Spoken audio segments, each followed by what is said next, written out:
تو سورہ فاتحہ میں بات ہو رہی تھی، تو پوری سورت ایک دعا ہے اللہ تعالیٰ سے. ویسے تو جیسے میں نے فرمایا کہ اللہ تعالیٰ فرماتے ہیں کہ الصلاۃ بینی و بین عبدی نصفین، نماز میں نے اپنے اور اپنے بندے کے درمیان آد و آد کر دی.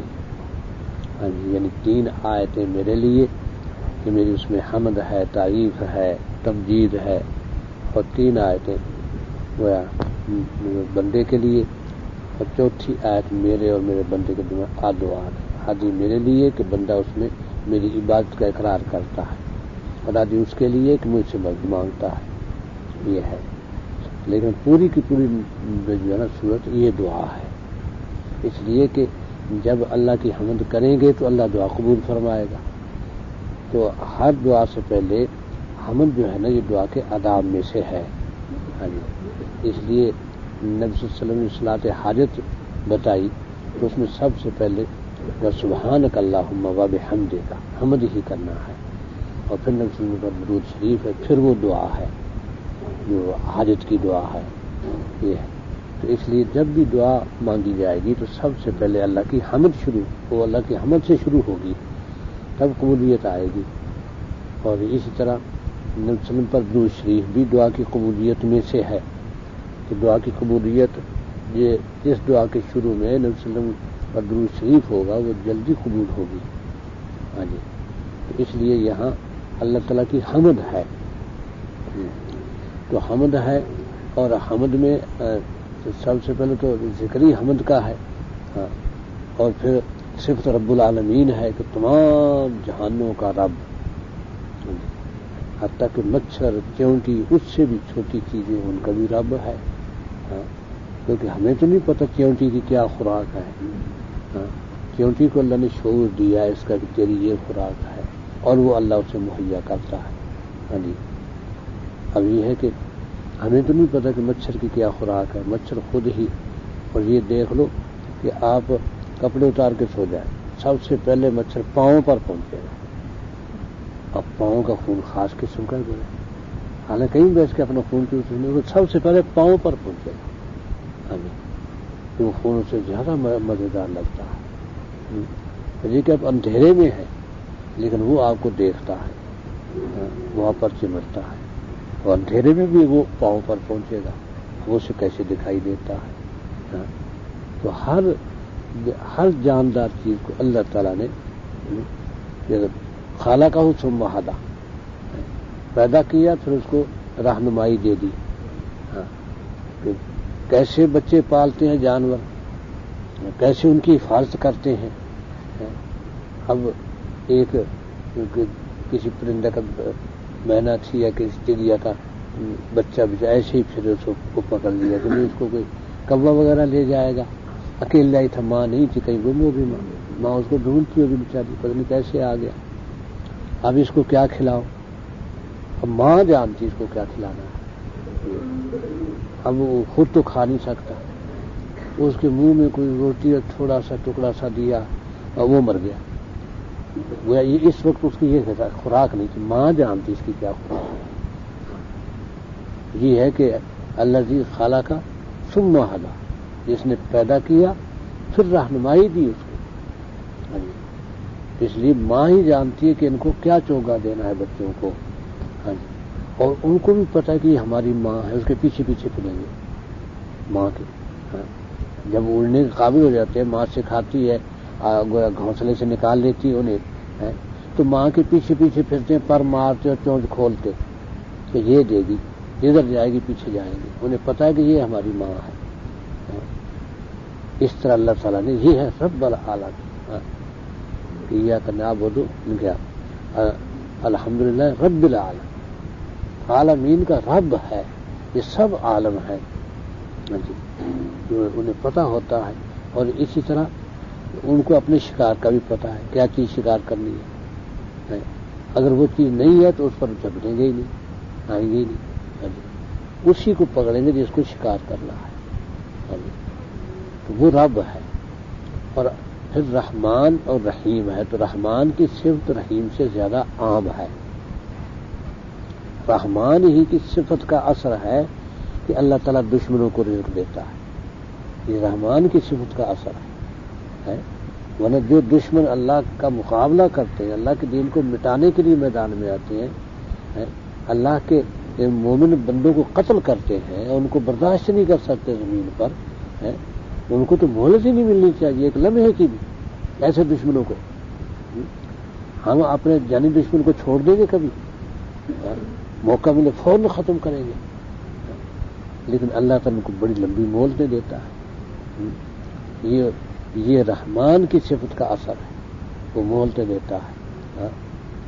اور اہل ایمان کو بھی یہ رحمان کے اثر اہل ایمان کو ہی پہنچتے ہیں، کیونکہ اہل ایمان کو اللہ تعالیٰ اس کے باوجود رزق دیتا ہے. یعنی مطلب یہ کہ رزق پہ قبضے ظالموں کے، پھر اہل ایمان کو رزق دیتا ہے.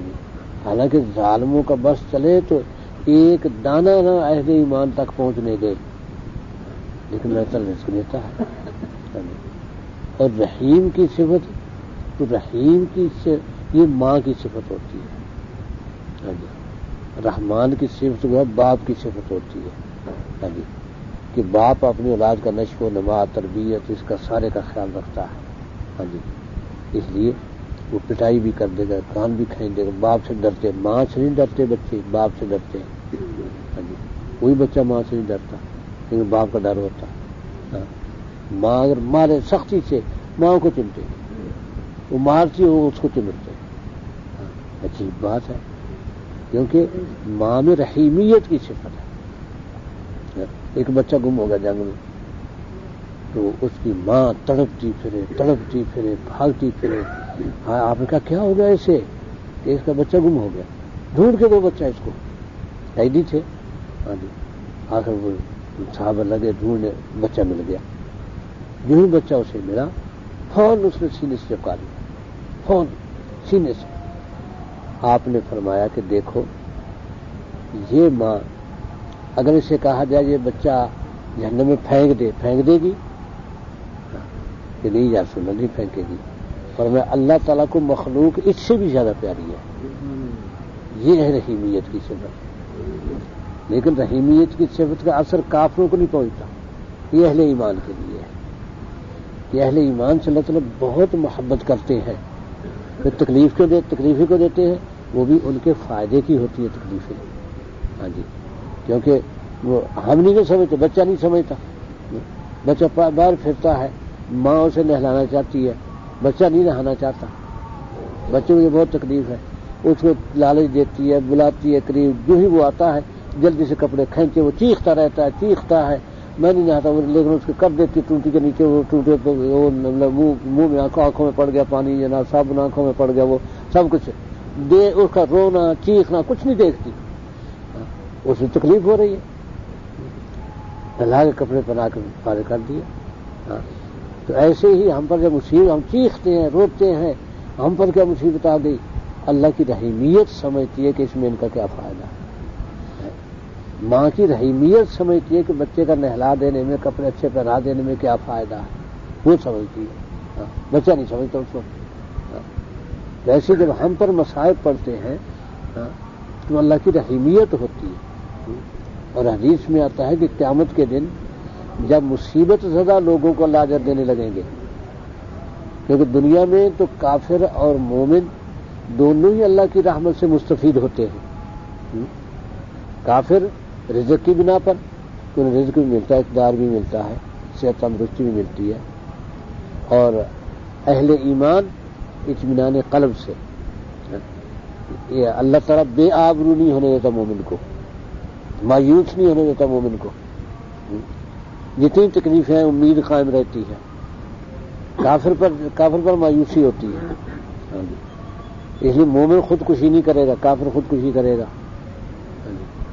بڑی سے بڑی مصیبت گزرتے مومن پر خودکشی نہیں کرے گا. جو بھی خودکشی کرتا ہے ایمان کی کمزوری کے نتیجے میں کرتا ہے. تو یہ رحمت رحمان کی دونوں کے لیے ہے، لیکن قیامت میں کافر کے لیے نہیں ہے. بس قیامت میں رحیمیت کی صفت ہی ظاہر ہوگی. عملاً جو صفت ظاہر ہے کیا، وہ رحیمیت کی صفت ہے. کیا کہ صرف مومنین کے ساتھ بس. اور مومنین پر اللہ تعالیٰ بہت رحیم ہوگا، بہت زیادہ. پکڑے بھی جائیں گے اس میں شک نہیں، کیونکہ لاؤبالی پن بھی تو ہمارا اندازہ کریں کہ کتنا زیادہ ہے. کیسے اللہ کی باتوں کو ٹھکراتے ہیں، دھیان ہی نہیں دیتے کہ وہ ہے بھی کوئی ہمارا مالک. تو اس لیے سزائیں بھی ہوں گی ایمان والوں کے لیے، لیکن رحیمیت بھی ہوگی. کہ جب اللہ تعالیٰ معاف کریں گے، کیونکہ یہ بھی دیکھتے ہیں اللہ تعالیٰ مجبوریاں کتنی ہیں. نبی صلی اللہ علیہ وسلم نے فرمایا تھا صحابہ کو کہ اگر تم میں سے کوئی 10ویں حصے میں کوتاہی کرے گا، 10ویں حصے میں 90% دین پر پورا عمل، 10ویں حصے میں کوتاہی نہیں بخشا جائے گا تم میں اس کو. امت پر وہ وقت بھی آئے گا کہ اگر وہ 10ویں حصے پہ عمل کر کے دکھا دے تو بخشے جائیں گے. یہ 90 حصے نہیں عمل، 10ویں حصے پر عمل کر کے دکھا دے بخشے جائیں گے. کیونکہ صحابہ کا زمانہ نبی صلی اللہ علیہ وسلم کی صحبت کا زمانہ تھا، ہر طرف رحمتیں ہی رحمتیں برستی ہیں. تو کیوں کوتاہی ہو؟ ہمارے ہر طرف فتنے ہی فتنے برستے ہیں، تو کیسے کوتاہی سے بچے؟ اس لیے فرمایا کہ 10ویں حصے پہ عمل کر کے دکھا دیں تو بھی بخشے جائیں. تو اس لیے ایسا بھی ہوگا کہ ایک چٹ آئی، وہ عمل آئے بندے کے سامنے اور نیکیوں کا پلڑا ہی خالی ہے ہی کچھ نہیں، ساری ہی برائیاں. اللہ تعالیٰ اس سے پوچھتے بندے دیکھ تجھ پر ظلم تو نہیں کیا؟ نہیں اللہ تعالیٰ انصاف ہوا ہے میرے ساتھ، کوئی چیز ایسی دکھ دی ہو جو تو نے نہیں کی؟ نہیں اللہ تعالیٰ کچھ نہیں، میرے سامنے سب کچھ میں نے اقرار کرتا ہوں، ہر چیز کا اقرار کرتا ہوں. فرمائیں گے لیکن تیری ایک نیکی ہے. اللہ تعالیٰ اتنے گناہوں کے ڈھیر کے سامنے ایک نیکی کیا کرے گی؟ فرمایا بہرحال ہم کوئی نیکی ضائع نہیں کرتے کسی کی، اس کا اجر تجھے ملے گا. لاؤ رکھو اس پلڑے میں نیکی، پلڑا خالی ہے نیکیوں والا. تو ایک چٹ آئے گی جس پہ لکھا ہوا لا الہ الا اللہ، جو ہی پلڑے میں رکھی جائے گی پلڑا نیچے، وہ برائیوں والا پلڑا چڑھ گیا اوپر، یہ نیچے. وہ حیران ہوگا. اتنی چٹ اللہ تعالیٰ فرمائیں گے کہ زمین و آسمان سارے اس پلڑے میں رکھ دیے جائیں گے، چٹ کا پلڑا نہیں اٹھے گا، کیونکہ لا الہ الا اللہ لکھا ہوا، لا الہ الا اللہ. گویا اس نے ایسے خلوص سے کہا زندگی میں کہ اور اس کے پاس صورت ہی نہیں تھی کوئی. لا الہ الا اللہ اتنے خلوص سے کہا ہے کہ اس کا وزن ساری برائیوں ختم کر دیا. اس زمانے سے ہم گزر رہے ہیں. یہ روس میں، چائنا میں، بوسنیا، کوسوو، وہاں یہی حالات ہیں. ان کو کوئی پتہ نہیں ایمان کیا ہے، دین کیا ہے، بس یہ پتہ ہے کہ ہم مسلمان ہیں، تو اتنا ہی پتہ ہم مسلمان ہیں، ہمارے باپ دادا مسلمان تھے. یہ مسلمان ہونا ان سے وہ چھڑواتے، وہ نہیں چھوڑتے، مارے اسی پر کھاتے ہیں کہ یہ مسلمان ہونا چھوڑ دو. وہ کہتے یہ نہیں، یہ تو ہمارا دین ہے. بس کوئی نیکی نہیں ان کے پلے بیچاروں کے. یہ اخلاص انہیں پتہ ہی نہیں نیکی کیا ہوتی ہے، کیونکہ ایسی تربیت نماز پڑھنے پر تو قتل کی سزا تھی، کلمہ پڑھنے پر قتل کی سزا تھی، کسی کو کلمہ سنانے پر قتل کی سزا تھی. تو وہ کیسے کرتے بیچارے؟ اس لیے وہ وقت یہی وقت ہے کہ جس میں ایک کلمہ پڑھ لینا جو ان کے لیے جس میں گھرے ہوئے ہیں. کہ چائنا سے کچھ ساتھی آ گئے تھے ہمارے سار میں، ایک ہمارے ساتھی لے آئے تھے. تو وہ ایک ساتھی ملا مجھے، اس نے اپنی داستان جو سنائی کہ اس نے کہا کہ بھائی پہلے تو نماز پڑھنے کی اجازت ہی نہیں تھی، پھر مسلمانوں نے جلوس نکالے، بڑے مظاہرے کیے، اس میں بہت قتل عام ہوا مسلمانوں کا، لیکن نماز پڑھنے کی اجازت مل گئی. یہ بھائی اتنی اجازت ملی ہے کہ اکیلے پڑھنے کی جماعت کی اجازت نہیں ہے، جماعت کا آنے کی اجازت نہیں ہے، اکیلے پڑھو. اور کسی کو کہنے کی اجازت نہیں ہے اپنے بیٹے کو بھی کہ بھی نماز پڑھ لے، یا اپنی بیوی کو یا اپنے بھائی کو بھی نماز پڑھ لے، اس کی بھی اجازت نہیں. اس میں چائنا میں. تو پھر وہ مجھے دوبارہ کراچی ملا، جامعہ فاروقیہ میں، وہاں سے پڑھ رہا تھا. کہنے لگا کہ میری امی کا خط آیا ہے، پتہ نہیں کیسے واسطوں سے خط پہنچتے ہیں. تو اس نے لکھا بیٹا تو جنت میں چلا گیا ہے. میں نے لکھا تو جنت میں چلا گیا ہے، دعا کر ہمیں بھی اللہ تعالیٰ اس جہنم سے نکالے. کیونکہ ہم یہاں کوئی نیکی نہیں کر سکتے، ادھر نہ آنا دوبارہ، کوئی ان کی جدائی برداشت کر لیں گے لیکن دوبارہ اس ملک میں نہ آنا۔ یہ اب ان کا ظاہر کا درجہ کیا ہوگا، وہ حالات ہم پر تو نہیں گزرے۔ اس الگ بات ہے کہ جو مسلمان ظلم ہو رہا ہے، مسلمان بے حص ہیں، وہ اس ظلم کو سمجھتے نہیں، لہذا تب کافروں کے قبضے میں۔ یہ ہے رحیمیت کی صفت کہ اللہ رحیم ہے۔ اور پھر مالک یوم الدین، یہ ایمان والوں کے لیے تو بڑی خوشخبری ہے، کیونکہ جہاں اللہ مالک ہے وہ کون ظلم کرے گا؟ اور اگر مالک اور بھی ہوتا، اب امریکہ مالک ہے کہ امریکہ کا ساتھ دیا تھا مشرف نے کہ مالا مال، اس کی مجھے تقریر یاد ہے کہ ملک مالا مال ہو جائے گا، قرضے اتر جائیں گے، نوجوانوں کو رزق ملے گا، روزگار ملے گا، نوجوانوں کو روزگار ملے گا اور ہمارا ملک ترقی کر جائے گا۔ ہم نے بھارت کو 50 سال پیچھے چھوڑ دیا ہے، کیا؟ امریکہ کی غلامی اختیار کر کے۔ اس کی پہلی تقریر تھی مشرف کی کہ ہم نے کیوں امریکہ کا ساتھ دیا ہے۔ اب اس کے لیے اڈے اس کو دے دیے، ہر چیز اس کو دے دی، اس کے حوالے کر دی، ان کے لیے ویزے ختم ہو گئے، اپ ملک میں جو چاہیں کریں، ان کو پولیس پکڑ نہیں سکتی، ساری مراعات ملک والوں کے لیے نہیں ان کے لیے ہیں، سب کچھ کر کے اب وہ اسی پہ دھرنا دیے بیٹھے، یا خود چل کے لڑ، ہم نہیں لڑتے، تو آگے لڑ۔ حالانکہ اسے صرف اڈے مانگے تھے اس نے۔ اب یہ کہہ رہے کہ آگے تیری فوجیں ساتھ ہوں گی افغانستان میں، ہمارے ساتھ کرنا پڑے گا تجھے، کہ وہ حقانی نیٹ ورک کے خلاف، کیونکہ حقانی نیٹ ورک تو مولانا جلال الدین حقانی کے بیٹے اب سراج الدین ہے، وہ ان کا ہے، وہ تو افغانستان ہی میں ہے، پاکستان میں تو نہیں ہے، یہ ادھر چلنا ہے، وہاں اپنی فوجیں آپ کی فوجیں ساتھ ہوں گی ہمارے۔ اب یہ بھی ویسے تو کہہ دیتے عوام کے ساتھ نہیں، لیکن مانے بیٹھے سب کچھ۔ یہ الگ بات ہے کہ پھر فوجیں انکار کر دیں جو کچھ ہو، تو اتنا تو بتاتے ہیں کہ بھئی 6,000 فوج قتل کروا دی، فی سبیل امریکہ شہید کروا دی۔ اندازہ کریں کہ ہم نے اپنی فوج شہید کروائی ہے تیرے لیے امریکہ، ماشاءاللہ امریکہ کے لوگ شہید ہوا کرتے ہیں۔ تو یہ تو ہے مالک، کیونکہ اس کو بنا لیا مالک اللہ ہے، مالک یوم الدین، قیامت میں جب مالک وہ ہے تو کون ظلم کرے گا؟ یہاں آزمائش کے لیے اختیارات دیے تو ظلم، وہاں کسی کا کوئی اختیار نہیں۔ اللہ تعالیٰ کہیں گے لمن الملک اليوم، بولو کس کا ملک ہے آج، بولو آج کس کی بادشاہی ہے؟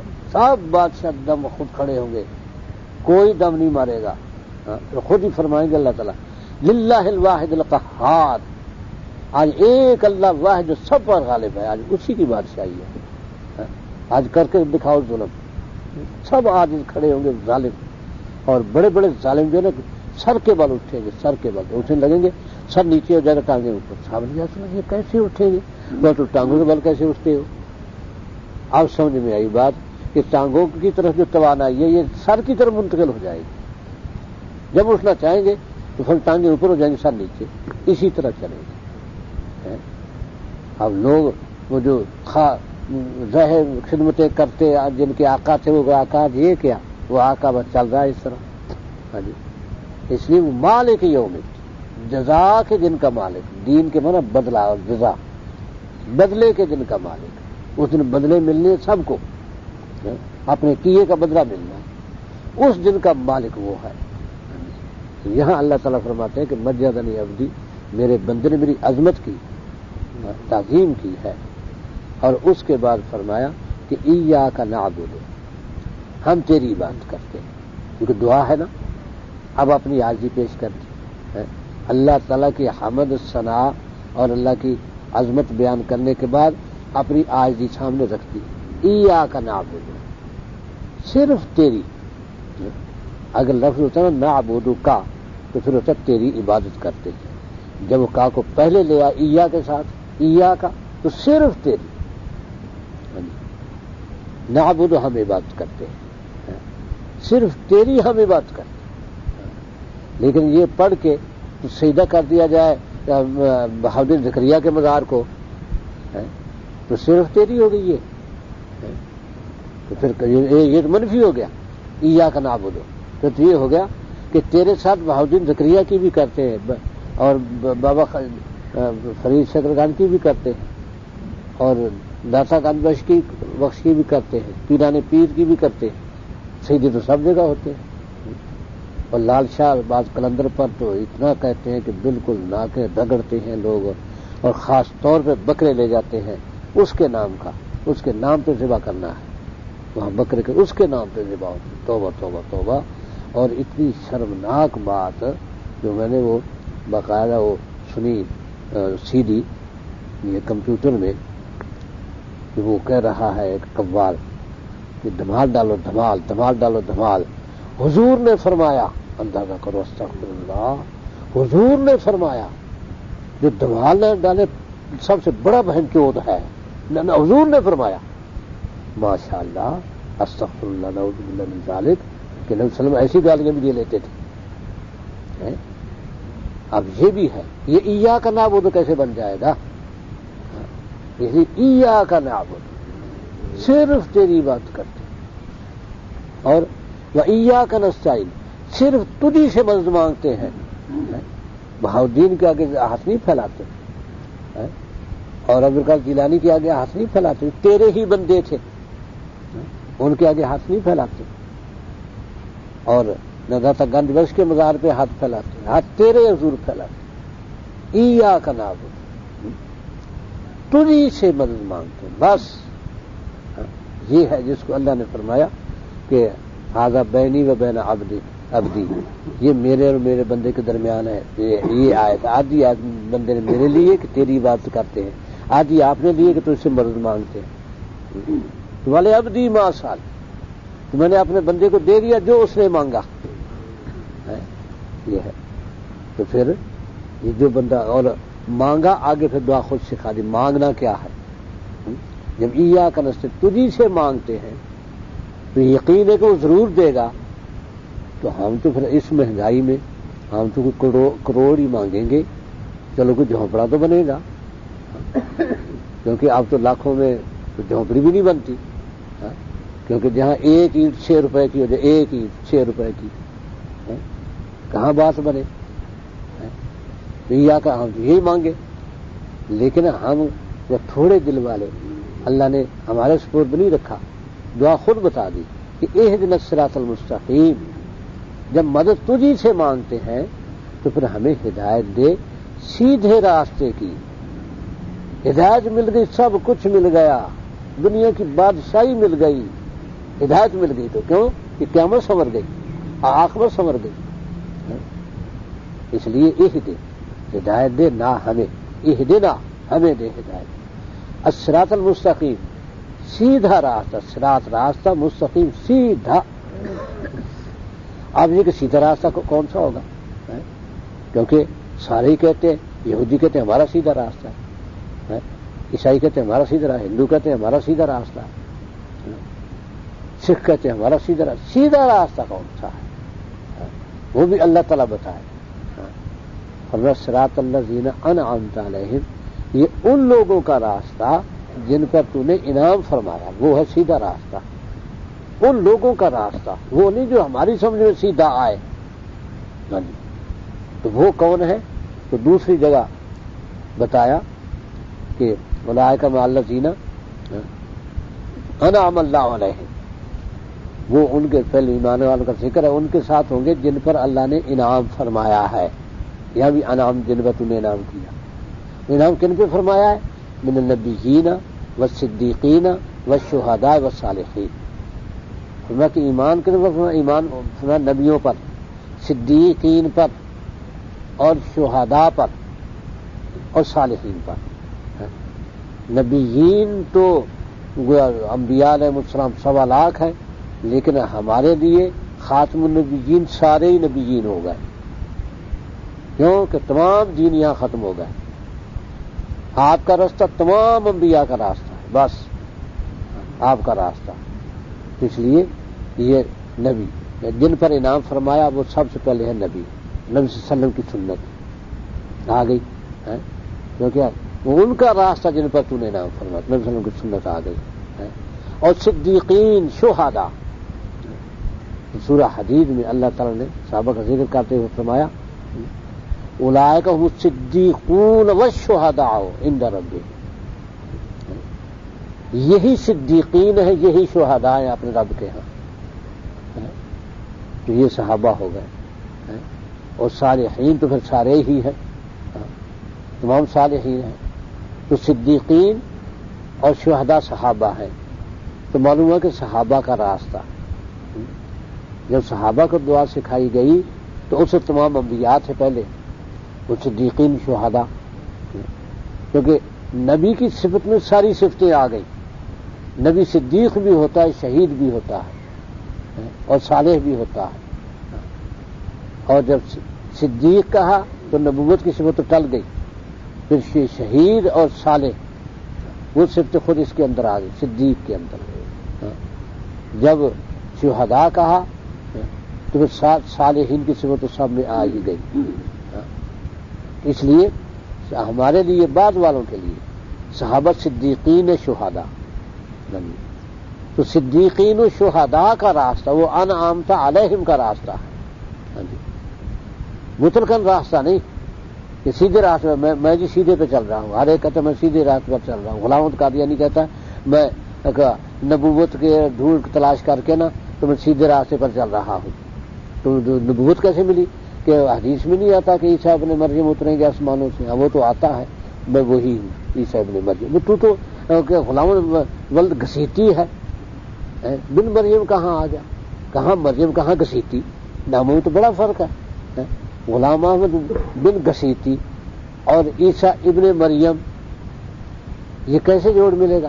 تو پھر بنائی کہانی خود. تو ایک افسر تھا مرزائی، اس سے بات مولانا غلام ربانی رحمۃ اللہ زمانے میں ہوئی، تو اس سے میں نے یہی سوال کیا. میں نے کہا کہ وہ کہتا ہے کہ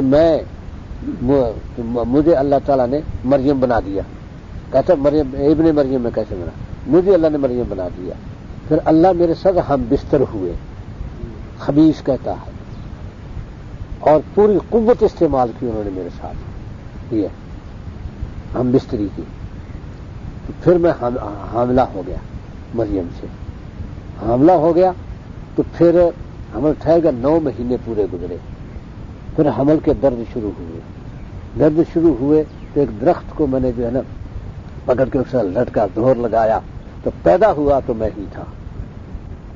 یوں میں ابن مریم بنا. تو وہ ایک بیچارے ہوتے تھے کہ سائیں حیات، وہ ختم نبوت کے تھے شاعر احرار کے. تو فقیر والی کے دل سے وہ پڑھ رہے تھے نظم، ایک شعر اس کا مجھے یاد رہ گیا. اس ٹائم نال جب پھپا کے ادھروں میں اے ہویا اونے وچ جمیا تے میں ولد میں ہویا. اب یہ بھی کہتا ہے کہ اہدنا الصراط المستقیم. اندازہ کریں اہدنا الصراط المستقیم کے معنی اتنے عام ہو گئے کہ غلام احمد قادیانی جیسا ذلیل انسان بھی کہے کہ ہم ہیں اہدنا الصراط المستقیم. اس لیے اللہ تعالیٰ نے سب منفی کر دیے. صراط الذین انعمت علیہم، ان کا رستہ جن پر تو نے انعام فرمایا، وہ صدیقون والشہداء عند ربہم، وہ ہے ان کا رستہ. ان کے رستے سے نہیں ہٹنا. تو جو یہ کہہ دے کہ صحابہ درمیان میں کون ہوتے ہیں، ہٹ گئے اس رستے سے. اب اہدنا الصراط المستقیم انہیں نہیں ملے گا.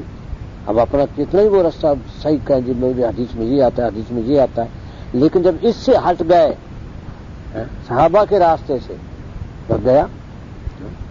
اس لیے صراط الذین انعمت علیہم غیر المغضوب علیہم ولا الضالین، نہ ان پر غضب ہوا نہ وہ گمراہ ہوئے.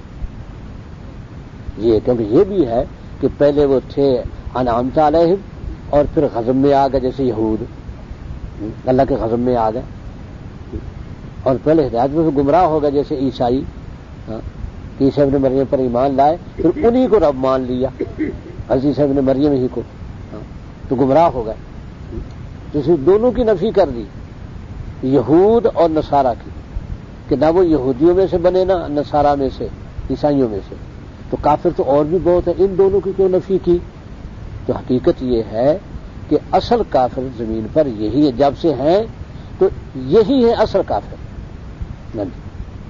باقی آج دیکھ لو کس سوا عیسائیت یہودیت کے اور کس کفر کا چرچا ہے. اگر بھارت ہے ہندو وہ بھی انہی کے ماتحت ہے، یہود و نصارہ کے، اور اگر بدھ مت والے ہیں وہ بھی انہی کے ماتحت ہیں۔ جاپان اکڑتا تھا تو انہوں نے ایٹم مار کے سیدھا کر دیا تھا عیسائیوں نے، اس کے بعد جاپان انہی کا ہے۔ اگر چائنا ہے اب تو وہ ہے کہ ایک طرف ہو کے بچا ہوا، لیکن امریکہ گھیراؤ تو ڈال رہا ہے، وہ بھی ان سے ڈرتا ہے۔ پاکستان سے تعلقات اچھے کیوں ہیں چائنا کے؟ اس لیے کہ کوئی تو میرا حامی ہو، وہ اپنے آپ حامی بناتا ہے۔ اسی طالبان سے نہیں بگاڑتا چائنا، کیونکہ وہ ٹکر لیے ہوئے اس کے دشمنوں سے۔ اصل کفر جو ہے نا وہ یہودیت اور عیسائیت ہے، باقی تمام کفر ان کے ماتحت ہے۔ اور پھر گولڈا میئر نے اندرا گاندھی کو لکھا تھا کہ تم یہودی ہو ہندو، کہ اللہ زینا ہادو، یہودی کے قرآن میں اللہ زینا ہادو، جو لوگ یہودی ہوئے تو ہادو سے ہندو بن گیا۔ اتنا فرق ہو جاتا ہے دوسری علاقے میں جا کے، دوسری زبان میں جا کے ہندو بن گیا۔ ایسے براہمن کا لفظ بھی ابراہیم سے وہ کہتے بنا، اس نے باقاعدہ اس پر دلائل دیے کہ تم لوگ ہندو ہو۔ گائے کی پوجا بھی مشترک ہے، وہ بھی یہود بھی گائے کو پوجتے ہیں، یہ بھی گائے کو پوجتے ہیں۔ بزدلی بھی قدر مشترک ہے کہ ہندو بھی اتنے ہی بزدل ہیں، وہ بھی اتنے بزدل ہیں کہ وہ تصویر میں دیکھا، اخبار میں آئی تصویر کہ بھی ایک فلسطینی بچے کے ہاتھ میں روڑا ہے، وہ تقریباً 9-10 سال کا بچہ، اس کے ہاتھ میں روڑا ہے، اور یہودی فوجی کے پاس گن ہے، وہ یہودی فوجی آگے بھاگ رہا ہے، وہ روڑا لے کے پیچھے بھاگ رہا ہے، اور اس کے پاس گن ہے، وہ اس کو مار سکتا ہے، کہ فلسطین کو ایسے ہی مار دیتے۔